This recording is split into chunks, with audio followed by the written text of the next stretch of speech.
Olá, mulheres abençoadas, tudo bem com vocês? Meu nome é Ariane, para quem não me conhece. Estou passando aqui para deixar uma breve reflexão da palavra de Deus, que está lá em Atos dos Apóstolos, capítulo 16, e o versículo 25 e o 26, que diz assim: Por volta da meia-noite, Paulo e Silas estavam orando e cantando hinos a Deus. Os outros presos os ouviam.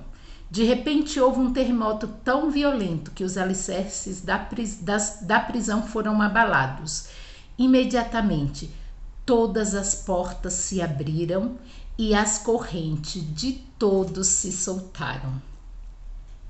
Paulo e Silas, eles aqui, mesmo em meio a circunstâncias difíceis, mesmo eles tendo sido açoitados, tendo sido julgados numa prisão, mesmo assim eles não deixaram, eles não desanimaram, eles não foram impedidos de orarem e de louvarem a Deus, de cantarem hinos de louvor ao Senhor.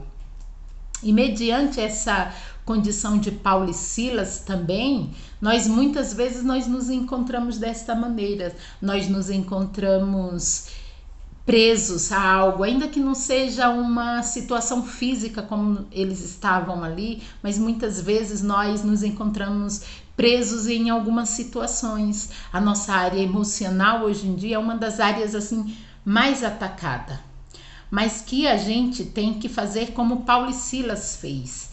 Nós não podemos deixar de orar, de louvar ao Senhor. E mediante o que a gente vê na palavra de Deus é que as correntes, quando eles louvaram, quando eles oraram a Deus, aquelas correntes se soltaram, as prisões de todos. E eu quero dizer uma coisa para você nesse momento, que você tem a mesma condição que Paulo e Silas. A Bíblia diz que lá em Gálatas 5:1 que foi para a liberdade que Cristo nos libertou. Portanto, permaneçam firmes e não deixem submeter novamente a um jugo de escravidão. Em Cristo hoje foi para a liberdade que Cristo nos libertou. Então você tem essa liberdade ainda. Talvez você até diga assim: mas eu não tenho mais força, mas eu não tenho como orar, como louvar, mas eu quero dizer para você que você tem a mesma condição em Cristo Jesus de fazer como Paulo e Silas fizeram, de orar, de louvar a esse Deus.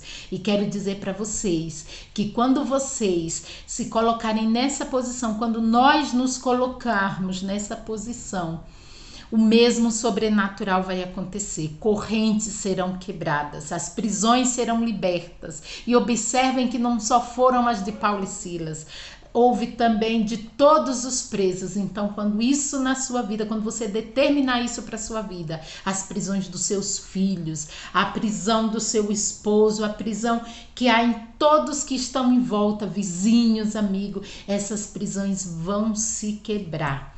Então, vão se abrir, vão se soltar. Então, que o Senhor Jesus continue a nos abençoar, nos dando a capacidade de vivermos nesta liberdade. Um grande beijo, fiquem todos com Deus.